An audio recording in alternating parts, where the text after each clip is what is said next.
तो एक कहानी है उस एक मैच की जब नवाबों के शहर लखनऊ की सड़कें सुनसान हो चुकी थी, क्योंकि लखनऊ के घर में पहला T20 इंटरनेशनल मैच होने वाला था। लखनऊ के साथ साथ पूरा देश खुशियां मना रहा था, क्योंकि दिवाली का दिन था। पूरे देश छुट्टी पर था। शाम को इंडिया और वेस्ट इंडीज के बीच दूसरा T20 मैच खेला जाने वाला था और मैच शुरू होता है। वेस्ट इंडीज ने टॉस जीता और पहले भारत को बल्लेबाजी करने का न्योता दिया और इंडिया की तरफ से रोहित धवन की जोड़ी मैदान पर आती है। रोहित ने पहले ओवर में सम्मान के साथ छोड़ दिया और उसके बाद धवन ने दूसरे ओवर की पहली ही गेंद पर चौका लगा भारत का खाता खोला। उसके बाद रोहित शर्मा ने तीसरे ओवर की पहली ही गेंद पर स्वैग के साथ एक शानदार चौका जड़ दिया। फिर हिटमैन ने चौथे ओवर की दूसरी गेंद पर एक शानदार छक्का जड़ दिया। फिर धवन ने चौका लगाया और अपना हाथ खोला, लेकिन फिर हिटमैन ने वेस्ट इंडीज के गेंदबाजों के धागे ही खोल दिए और फिर धवन को एक जीवन दान मिला। लेकिन हिटमैन ने इस पारी का तीसरा छक्का जड़ दिया और इसी ओवर की पांचवी गेंद पर एक चौका लगा। वेस्ट इंडीज के गेंदबाजों की जमकर पिटाई करने लगे और भारत के स्कोर को 90 रन तक पहुंचा दिए और हिटमैन ने अपनी पूरी कर। उसके बाद मानो रोहित शर्मा मैदान पर दिवाली के पटाखे फोड़ रहे थे। रोहित शर्मा का हर एक प्रहार वेस्ट इंडीज के गेंदबाजों के लिए काल बन रहा था, क्योंकि भारत एक बड़े टारगेट की तरफ बहुत तेजी से बढ़ रहा था।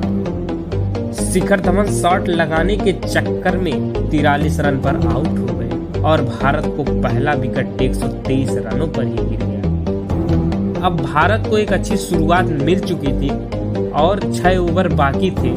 रोहित शर्मा ने थॉमस को एक और चौका मार दिया। उसके बाद पंत एक बड़ा शॉट मारने के प्रयास में आउट हुआ। फिर बल्लेबाजी करने के लिए आए केएल राहुल और राहुल ने आते ही अपनी क्लास दिखाना प्रारंभ कर दिया और चौके पर चौके लगाए जा रहे थे। रोहित शर्मा तो मानो आज हवा से बातें कर रहे हों और लगातार गेंदबाजों की जमकर पिटाई कर रहे थे।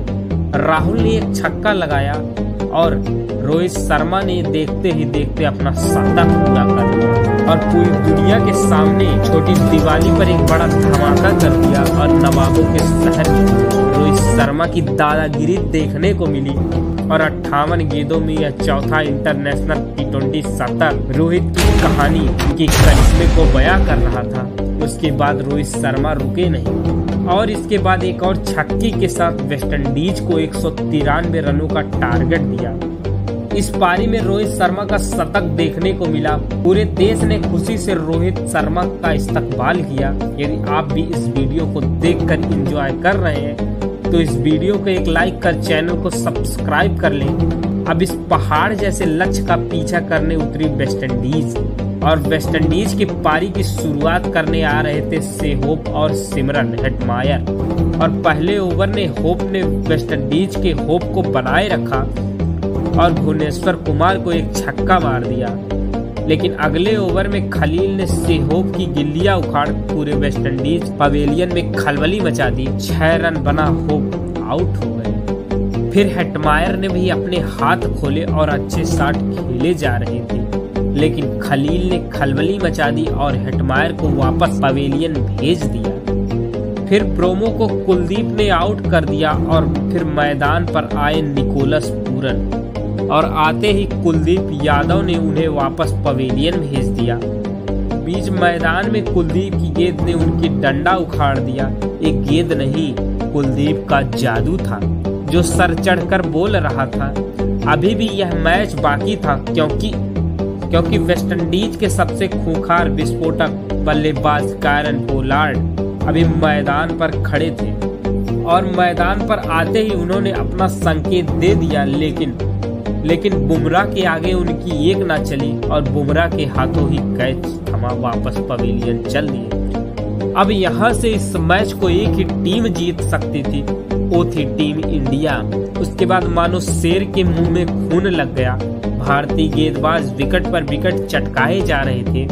वेस्ट इंडीज बीच मैदान पर हथियार डाल दिया, लेकिन फिर पॉल ने बड़े शॉट मारे, लेकिन यह स्कोर पाना बहुत मुश्किल था। क्योंकि 9 गेंदों में 82 रनों की जरूरत थी, जो दुनिया में किसी के लिए भी संभव नहीं था।